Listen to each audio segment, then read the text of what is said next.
हमने संघर्ष समिति की जो मीटिंग करी है दीनदयाल अस्पताल के अंदर, हमने जो केजरीवाल जी जो जा रहे हर बिल्कुल ठेकेदारी प्रथा के खिलाफ तो हम बहुत टाइम से चले रहे हैं। 98 से हम ठेकेदार, ये गवर्नमेंट टोटल फेल है। अच्छा बताओ, ये है CTU के लिए। आप बताओ बस। मैं दिल्ली सरकार को, मैं दिल्ली राज्य समिति में आपका धन्यवाद करता हूँ। ये तो यहाँ पे अपने अस्पताल के यूनियन के अध्यक्ष हैं। मैं अरोड़ा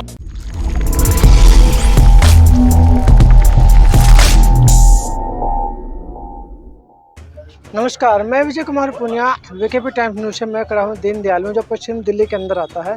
और मेरे पीछे पूरे दिल्ली के जितने भी हॉस्पिटल है जो दिल्ली सरकार के अंदर आते हैं, उन सब के अध्यक्ष खड़े हैं यूनियन के, और उन्हीं से पूछते हैं, बातचीत करते हैं उनका यहाँ पे आने का कारण क्या था। क्योंकि कुछ मांगे हैं जिनको लेके इन्होंने आज एक मीटिंग की और आने वाले समय में एक बड़ी रैली भी निकालेंगे, शायद जो जंतर मंतर पे होगी। और पूछते सब बातचीत को बताइए सर थोड़ा, जो आप लोगों ने जब मीटिंग की किन मुद्दों को लेकर मीटिंग? आज हमने संघर्ष समिति की जो मीटिंग करी है दीनदयाल अस्पताल के अंदर, हमने जो केजरीवाल जी जो जा रहे हर जगह, चाहे वो हिमाचल हो चाहे पंजाब हो, कि मैंने नौकरी कर दिया, मैंने पक्के कर दिए, तो उनका झूठ उजागर करने के लिए मीटिंग कर रही है। दिल्ली सरकार ने किसी भी हेल्थ एम्प्लॉयज़ के लिए कुछ नहीं किया।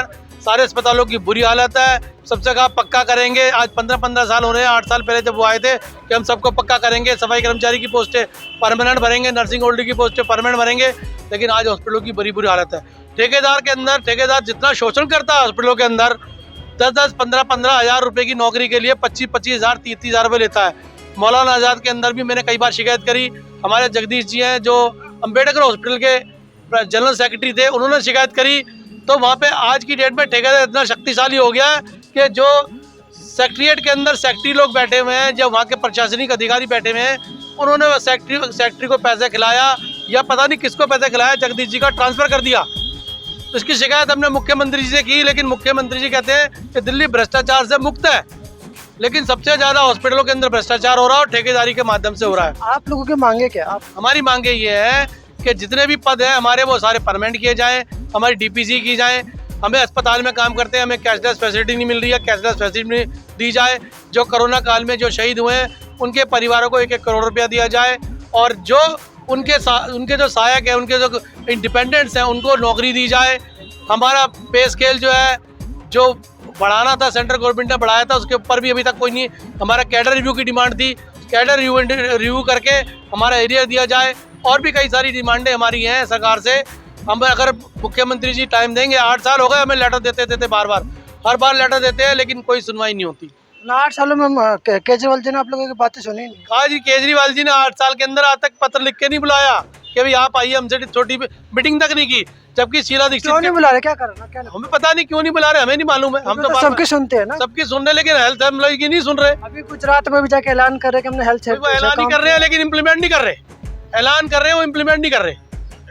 कॉन्ट्रेक्चुअल स्टाफ के लिए उन्होंने बोला कि मैं परमानेंट करूंगा, अभी तक नहीं परमानेंट किया। अब दिल्ली में देख लीजिए, हर हॉस्पिटल में जाइए, मौलाना आजाद के अंदर देख लीजिए कि एक सफाई कर्मचारी को रखा गया।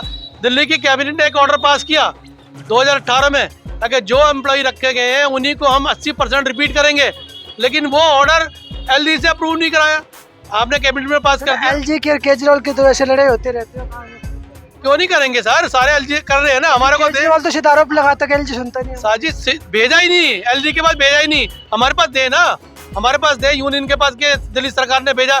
दिल्ली की जो सरकार है, हम मानते हैं उसकी नीयत साफ है, लेकिन फिर वो इम्प्लीमेंट क्यों नहीं हो रहा? उसके अधिकारी भ्रष्ट है। इसका मतलब जब भ्रष्टाचार की बात करते हैं कि भ्रष्टाचार मुक्त है दिल्ली, मैं समझ रहा हूँ दिल्ली के अस्पतालों के अंदर सबसे ज़्यादा भ्रष्टाचार है। उनके आदमियों की सुनी नहीं जा रही, एम्प्लॉय की सुनी नहीं जा रही। आज एक एम्प्लॉय को 4-4, 5-5 आदमियों को काम करना पड़ रहा है। आप देखिए अस्पतालों के अंदर, मैं अपनी बात करता हूँ मौलाना आजाद मेडिकल कॉलेज की, 90 पोस्ट है टेक्नीशियन की, 90 में से सिर्फ 35 आदमी काम कर रहे हैं। आप देख लीजिए, 70 की बात है ये। सफाई कर्मचारियों की पोस्टों के ऊपर जो ठेकेदार है वो क्या करता है, 80 आदमियों का ठेका लेता है, 40 आदमी से काम कराता है। उसकी शिकायत करो तो अधिकारियों को ऊपर तक पैसा जाता है, सुनी नहीं जाती। सर आप बताएं क्या कह रहे हैं? बिल्कुल ठीक कर रहे हैं। मैं MCD से हूँ, MCD अस्पतालों से। मैं केंद्रीय अध्यक्ष विनोद पारचा है मेरा नाम। मैं आपको बता दूं, जिस तरह दिल्ली सरकार के अंदर हो रहा है ना, ये इसी तरह MCD में हो रहा है। बहुत बुरी हालत है। ये मैं तो कह रहा हूँ भाई साहब ने तो बहुत कम पैसे लेते हैं, 30-30 हजार रुपए लेते हैं प्राइवेट ठेकेदारों के बंदे, और तब क्या कहते हैं उनको भर्ती करते हैं। बहुत ज्यादा शोषण हो रहा है, बहुत बहुत ज्यादा। और देखते हैं वो जब देखते हैं ना कि अब समय पे पैसे नहीं दे रहे, वो मंथली भी बीच में से लेते हैं। नाम कर रखा है कि बैंक से हम आपको उनको सैलरी दे रहे हैं, लेकिन वो सैलरी तो बैंक से दे रहे हैं, लेकिन बाद में उनसे कुछ पैसा वापस ले लेते हैं, 4-5 हजार रुपए पर सैलरी देने के बाद जो बाहर से वापस, हाँ जी, बाहर से वापसी ले लेते हैं बैंक से, बैंक में पूरी भेजते हैं, और जो आदमी नहीं देता उसको तुरंत निकाल देते हैं। ये कोई अच्छी बात है? आप लोग ठेकेदारी प्रथा के खिलाफ आवाज उठाओ। बिल्कुल, ठेकेदारी प्रथा के खिलाफ तो हम बहुत टाइम से चले आ रहे हैं। 98 से हम ठेकेदारी प्रथा के खिलाफ चले आ रहे हैं, इसमें कोई दो राय नहीं है। ठेकेदारी प्रथा तो बहुत बुरी बात है, ये तो अंग्रेजों वाला शासन कर दिया यहाँ दिल्ली के अंदर। साहब ये बताओ मुझे, एमसीडी के अंदर ठेकेदारी प्रथा जो है सी और डी ग्रेड में आगे ऊपर तक? हमारे यहाँ तमाम डिपार्टमेंट, चाहे ए ग्रेड हो, चाहे सी ग्रेड हो, चाहे बी ग्रेड हो, सभी ग्रेडों में सब में है ठेकेदारी। हाँ, सब कॉन्ट्रैक्ट पर चल रहे हैं। ये कॉन्ट्रैक्ट पर जो है ठेकेदारी है, ये भी, ये कोई ऐसा नहीं है कि फायदा या नुकसान है ठेकेदारी? इसमें बहुत नुकसान है, बहुत नुकसान है, क्या करना? बहुत नुकसान है। सैलरी टाइम पे नहीं दे रहे, सैलरी दे रहे तो 10-10 हजार, 12-12 हजार, 15-15 हजार रुपए सैलरी दे रहे हैं। आज डॉक्टर्स की कितनी सैलरी होनी चाहिए? आज कोई भी डॉक्टर नया लगता है तो उसको कितनी सैलरी मिलती है? 70 हजार रुपए। 70 हजार सरकारी कर्मचारी जो सफाई कर्मचारी है 70 हजार तो वो ले आपके रहा है। हिसाब से ठेकेदारी प्रथा शुरू किसने की? ठेकेदारी प्रथा तो 98 से चालू हुई है जी। ठाकुर साहब नाम था ना? क्या नाम था उनका पूरा? ठाकुर, सीपी ठाकुर साहब के टाइम से चालू हुई थी ये 1998 में, और हमने अटल बिहारी वाजपेयी जी का टाइम था वो, और उस समय हमने हड़ताल की, बड़े प्रदर्शन किए, निर्माण भवन पर बहुत 75 हजार कर्मचारी इकट्ठा किया था, लेकिन कोई फायदा नजर नहीं आ रहा। ये ठेकेदारी को रूप दे दिया कॉन्ट्रैक्ट में। ये कॉन्ट्रैक्ट क्या है? ये सब ठेकेदारी है और कुछ नहीं है। कर दिए, आप भर्ती करिए। साहब भी बताइए। मैं मीडिया के माध्यम से ये सरकार को अवगत कराना चाहता हूं कि केजरीवाल जी गुजरात में जाके ऐलान करते कि मैं 10,000 वैकेंसियां, 10 लाख वैकेंसियां दूंगा। जब अगर जो 10 लाख वैकेंसियां वहां देने का उसका मादा है, तो क्या दिल्ली में उसके पास वैकेंसियां नहीं है? दिल्ली में भी वो इसी मुद्दे को लेकर सरकार में आए थे। डीसीडी की भर्ती की तो है, क्या उसको आप भर्ती मानते हैं? भर्ती तो है नहीं, उसको क्या भर्ती मानते हैं? मैं मीडिया से ही पूछना चाहता हूं, क्या आप उसको भर्ती मानते हैं? टाइम पीरियड क्या है ये तो मुझे नहीं पता। हाँ, तो मैं वही बताना चाह रहा हूँ सर, ऐसा है उसमें वो भी एक तरीके से एक शोषण है, कॉन्ट्रैक्ट है, और ये सिर्फ अपनी साख बचाने के लिए सरकार ने किया है। जबकि हमारे अस्पतालों में सारी पोस्ट खाली पड़ी हैं, क्यों नहीं भरती सरकार? स्कूलों में टीचरों की भी जगह खाली है। लेकिन स्कूलों में यहाँ तो सरकार हमारा कर्मचारी जनता को बचाता है, जान बचाता है उसकी, उसके बावजूद ये हालत है।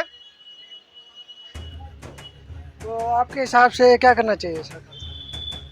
हम चाहते हैं हमारे ग्रुप सी डी जितने भी पोस्टें खाली पड़ी हैं सबको तुरंत भरा जाए, और जितने भी साथी हमारे कॉन्ट्रैक्ट पे लगे हुए हैं, गवर्नमेंट कॉन्ट्रैक्ट पे, उनको तुरंत पक्का किया जाए और ठेकेदारी बिल्कुल खत्म की जाए। अब इसमें एक बात बताइए, जो अभी SCET UT का एग्जाम है कॉलेज में एडमिशन के लिए, उनको 3 महीने लेट हो चुके हैं, और जिसकी वजह से जो बच्चे हैं ना कॉलेज में एडमिशन लेने के बजाय प्राइवेट कॉलेज में जा रहे हैं, इसका आप कैसे देखते हैं? ये टोटल शोषण है, गवर्नमेंट की नाकामी है, कुछ नहीं है, सिर्फ गवर्नमेंट की नाकामी है। गवर्नमेंट अपनी नाकामी छुपाने के लिए कुछ ना कुछ ड्रामे करती रहती है, जबकि ये गवर्नमेंट टोटल फेल है। अच्छा सर, ये SCET की जो बात कर रहे हैं आप, इसमें सरकार की नाकामी क्या है मैं बताता हूँ। सरकार ने कितने कॉलेज खोले हैं? अगर दिल्ली के कॉलेज अंदर हमारे पास पर्याप्त होंगे तो बच्चों का सबका एडमिशन होगा। क्यों इन्होंने पहले तो एग्जाम से पहले तो डायरेक्ट एडमिशन होता था, मेरिट बेस पे होता था, लेकिन अब एग्जाम का क्यों किया? इनकी अपनी कमियां छुपाने के लिए और प्राइवेटाइजेशन को बढ़ावा देने के लिए। सरकारी कॉलेज अगर होंगे तो बच्चे का, गरीब बच्चा भी पढ़ता, सारे पढ़ते हैं, उनको फ्री में एडमिशन होगा। अगर आप प्राइवेट कॉलेज में जाओगे तो वो लाखों फीस देने की, वो कहाँ से लाएगा? गरीब बच्चा, गरीब फैमिली कहाँ से लाएगी? क्योंकि बच्चों का एडमिशन होने 3 महीने के उनके क्या कहते हैं एजुकेशन भी काफ़ी प्रॉब्लम कर रही है। सरकार की नाकामी नहीं है, ये सरकार की नाकामी है, बिल्कुल है, लेकिन सरकार अपनी नाकामी को छुपाती है। आज हेल्थ के सेक्टर में जो कह रहे हैं, हेल्थ और एजुकेशन एक ऐसी चीज़ थी जिसमें सरकार, कोई भी सरकार रही हो, वो इनको सेवा के भाव से देती थी। दूसरे डिपार्टमेंट टैक्स लेती थी और इनको फ्री में सेवा देती थी।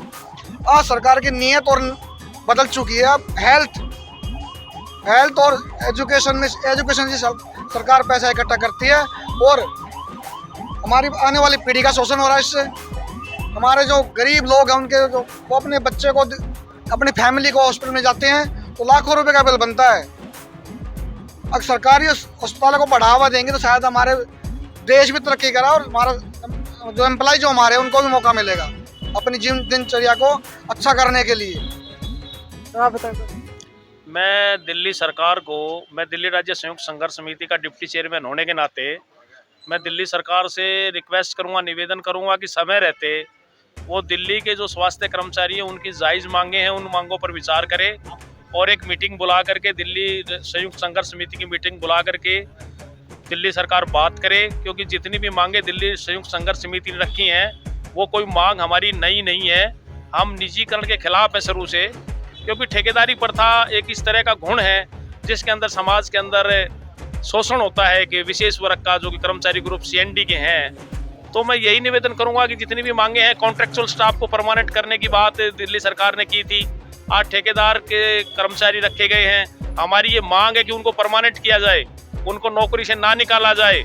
और जो हमारी पुरानी पेंशन स्कीम थी 2004 के बाद में, जो पुरानी पेंशन स्कीम लागू होनी चाहिए, नई पेंशन स्कीम बंद करनी चाहिए। और दिल्ली के अंदर मैं मानता हूं कि ठेकेदारी प्रथा जब से लागू हुई है तो दिल्ली के अस्पतालों की हालत सुधरी नहीं है, हालत बिगड़ी है। क्योंकि जब तक हमारा ट्रेंड स्टाफ नहीं होगा उसके अंदर और परमानेंट कर्मचारी नहीं रखे जाएंगे, तब तक हम अच्छी सेवा आने वाले मरीजों को नहीं दे सकते।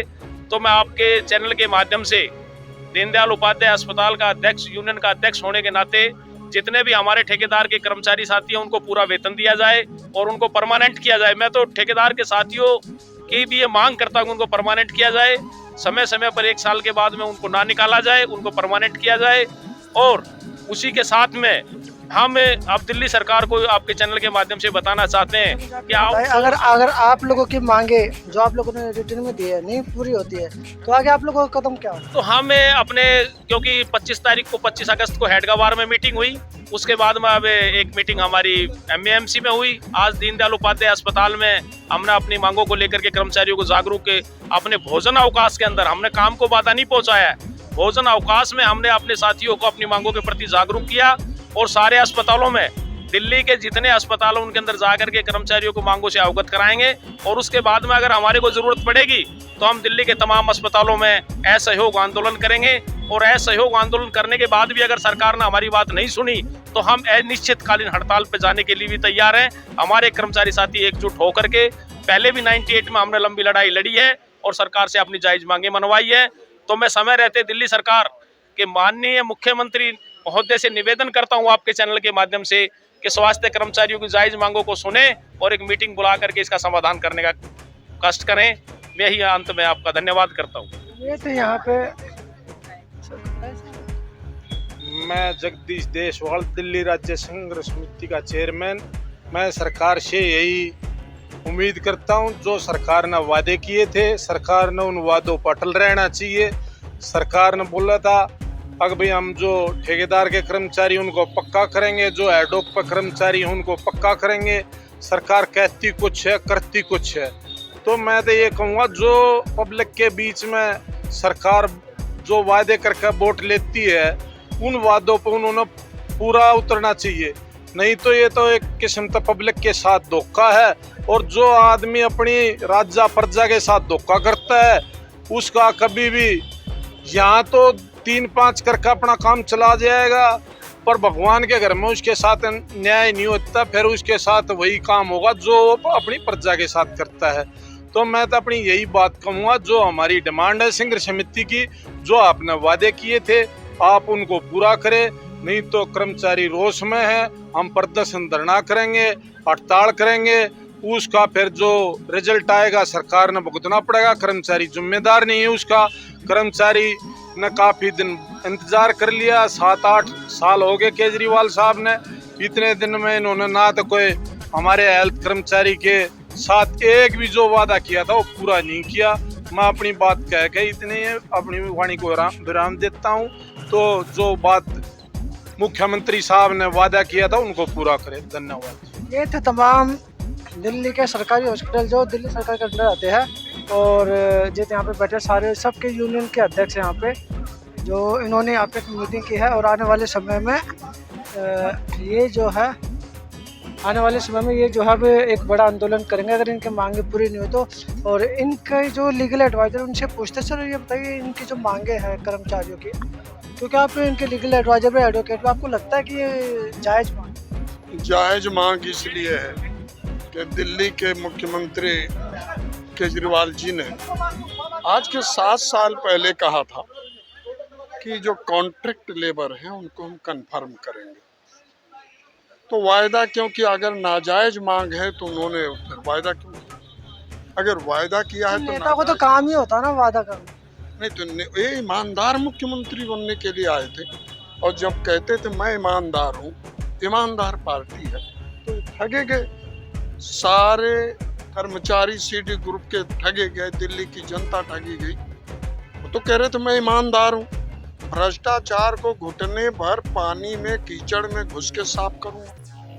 दिल्ली में हर क्षेत्र में भ्रष्टाचार, भला दारू का ठेका खोल रहे, कॉलेज खोलना था हरियाणा और यूपी में, दिल्ली के बच्चे जाके पढ़ रहे हैं, उन्हें कॉलेज खोलना था तो दारू का ठेका खोल दिया। एक के साथ 2 फ्री, एक दारू की बोतल के साथ 2 फ्री पिलाने वाला भारत का पहला मुख्यमंत्री माननीय केजरीवाल जी। और कह रहे ईमानदार है। अगर ये ईमानदार होते तो एक कॉलेज का नाम बताएं कहाँ खोला गया? 12वीं के बाद बच्चों को दिल्ली से बाहर जाने के अलावा कोई रास्ता नहीं, या तो बेरोजगार रहे, गुंडई करें, छिनैती करें। 7 साल में एक भी रोजगार नहीं दिया, एक भी रोजगार नहीं दिया। और ये भी बढ़िया सी लूट है जो बसों में बुलडोजर वाले तो पहलवान लगाए हैं, ये भी बाउंसर लगा है, बुलडोजर ही है। तो ये भी शोषण का एक अच्छा रास्ता, उन लोगों का शोषण किया जा रहा है। जिस तरीके से केंद्र में मोदी जी अग्निवीर पैदा करके उन्हें आग में झोंक रहे हैं, वैसे ये ईमानदार वीर जो केजरीवाल जी हैं दारू पिला के सबकी बुद्धि भ्रष्ट कर रहे हैं। कोई नफरत फैला रहा, कोई देश बेच रहा, कोई दारू बेच रहा, और इनकी कोई सुध नहीं ले रहा कर्मचारियों की। इसलिए आज संयुक्त संघर्ष समिति की मीटिंग हुई। माननीय बीपी राम जी जो हैं अरोड़ा आसफ अली अस्पताल के यूनियन के अध्यक्ष हैं, मैं अरोड़ा आसफ अली अस्पताल का लीगल एडवाइज़र हूँ, यूनियन का लीगल एडवाइज़र हूँ। तो मेरे हिसाब से जितनी मांगे हैं, कोई नाजायज मांग तो है नहीं। इनको पक्का करो, वायदा किया था, ईमानदार बनो, नहीं तो झूठा मुख्यमंत्री कहा जाओगे। तो मुख्यमंत्री जी से अपील है कि गुजरात जाएंगे तो कह दो 10 लाख नौकरी दूंगा। यहाँ क्यों नहीं देते? नानी याद आती है। दिल्ली देश की सबसे संपन्न, देश की केंद्र शासित राजधानी है। पूरी दुनिया की निगाहें यहाँ होती है, बेरोजगार घूम रहे हैं। और भ्रष्टाचार केजरीवाल के समय में इतना बढ़ा है, अब ईमानदार की बात सुन लें, इतना बढ़ा है कि जो हफ्ते की बाजारें लगती हैं वहाँ गरीब सब्जी वगैरह वगैरह फल बेचते हैं, तो वहाँ पुलिस अलग लेती है। वो तो एमसीडी के अंडर में आता है ना सारा। सरकार तो इनकी है, क्यों नहीं? पहले सीसीटीवी में पूरे हिंदुस्तान का भ्रष्टाचार दिखाते थे। उनकी तो टीवी से भी बनी हुई है। हाँ, कंप्यूटर का भी ऑर्डर, मोबाइल पे फेसबुक पे क्यों नहीं लाया? इस्तीफा दे दे। भ्रष्टाचार मिटाने आए थे, अगर फेल हैं कह दे वो एमसीडी। ये दिल्ली के चीफ मिनिस्टर हैं, अपनी जिम्मेदारी से नहीं भाग सकते। एमसीडी गलत है तो उसे उसके खिलाफ एक्शन करें। तो धरना को मारते, धरना क्यों नहीं देते? विधानसभा में धरने पे बैठे हैं, लेकिन गरीबों के मुद्दे पे धरने पे नहीं बैठे।